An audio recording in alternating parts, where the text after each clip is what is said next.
Back again, everybody. How's everybody been? I said in my couple videos ago, or a video ago, that I had a visit from the ATF, and if you guys watch my channel, you should know by now that I'm a God-loving, God-fearing, America-loving kind of guy, law-abiding citizen to the best of my ability. And I'm no saint by any stretch, but I'm not a crook or a criminal either. And the reason they were here at my house in the first place was coincidence, I guess, or they were called. You guys watched a couple of my videos prior to this one, and for the past, say, 2 months, I've been telling you about my new girlfriend, and now she's my fiance. We are getting married, and I've been, during the holidays, I was spending a lot of time at her house and not being seen around my house.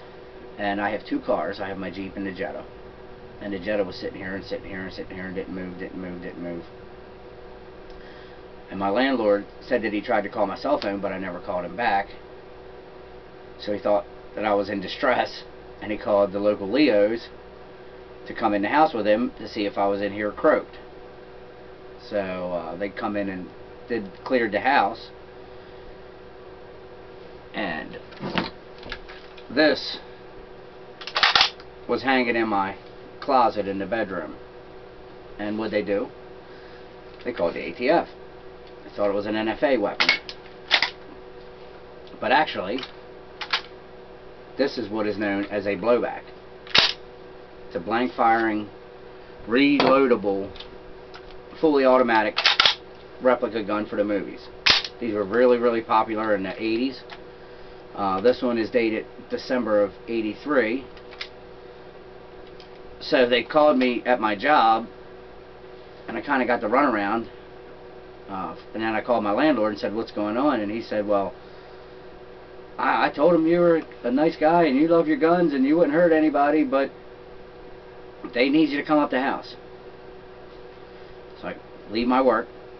It takes an hour almost to get up from my work to my house in the Jeep. Come up, and it was raining. Get up here. And there was only 1 sheriff here at the time. There was 4 at one time. And the initial guy that came on the call was here, and there was a plainclothes guy with a badge, and he was an ATF agent. And he was like, "Sorry to pull you from work, but we have one concern. We swept the house, cleared it, and we have just one concern about one gun." And I said, "Let me guess. The Uzi hanging in the bedroom. This right here, which is fake as hell." He said, "Yeah. You mind if we take a look at it?" And I brought him in my house. And to extend this story, I buy and sell guns over the past 20 years pretty frequently. And in Maryland, if it's a gun like a semi-automatic Uzi or semi-automatic AR or AK, to sell it to another person or a business, the business can do the transfer. But if I sell it to a private owner, I have to take it out of my name, take it to the police. They have to look at it, run it through NCIC and all that stuff, fill out the paperwork. I keep the weapon for 7 days till I get a letter in the mail saying that it's okay to relinquish the weapon, which I've done on every weapon I've sold unless it went to a dealer. And while the ATF guy was here, he had his computer with all his information. He's like, "Well, we're showing you have 9 assault rifles or registered weapons." And I'm like, "No, I have 3. And he's like, "Well, we got to get to the bottom of that." So he had his list, and I had my paperwork in my file. Needless to say, all the numbers matched up, and he was quite impressed. He said, "It's really nice working with somebody who keeps their records in order as good as this." And because I had when I bought the weapon, when I transferred it, when and some of them were almost 10 years ago, and they were still showing up on my record. So that was one good thing. He cleared all the ones that I could prove to him that I did not own anymore and were transferred to other people. He took them off my record. So now I have only 3. And he also told me that the Baltimore City Police Department recovered a stolen AR-15 that was stolen from my house in 2005, and I was never notified about it. And he said, here's all the information you need to get the ball rolling to get your stuff back. And he said if they destroyed it, you need to be compensated for it, because it was brand new. I mean, it had never been fired. I didn't even have it a week, and it was stolen from my new residence where I moved from to move here. But long story short, it wasn't like, you know, a raid where they kicked in the door and threw flashbang grenade. It wasn't, you know, it wasn't David Koresh. They weren't around the property, you know. It was just a nice, simple, cordial, hey, we just have one question. And once I showed him that it was fake, this Uzi here, which, you know, this will be one of the first things you, if you know anything about guns, an Uzi has a 10-inch barrel, not a 3-inch one. So I showed him a couple things, you know, and he said, man, that's really real looking. And what it is the sheriff thought it was real. They didn't touch it or any, I mean, it was still hanging in the closet. And everything got straightened out, and I was quite impressed with all the professionalism.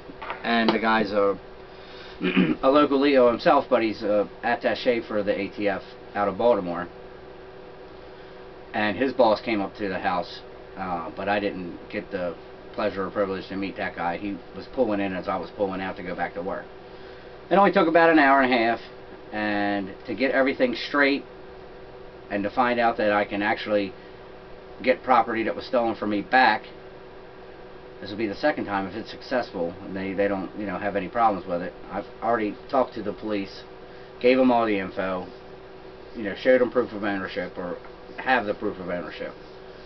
And it was funny because the Baltimore police called me yesterday morning, and I thought there was some kind of problem, and I called the officer back, and he was like, no, it was my mistake, I'm sorry, I ran the wrong name, and it came back with assault charges and all kinds of crazy stuff. And he was like, I had to run it again, and I ran it through FBI, and he was like, you came back, you know, clean as the day is long. So like I said, it wasn't nothing tragic, and you know, I'm just like to keep my stuff straight because I like doing what I do on YouTube. And you know, if I didn't have any guns, how could I have any fun? But it was a learning experience for sure. And I had, you know, luckily I do keep my files as strict as I do and as up to date as I can, because I guess one little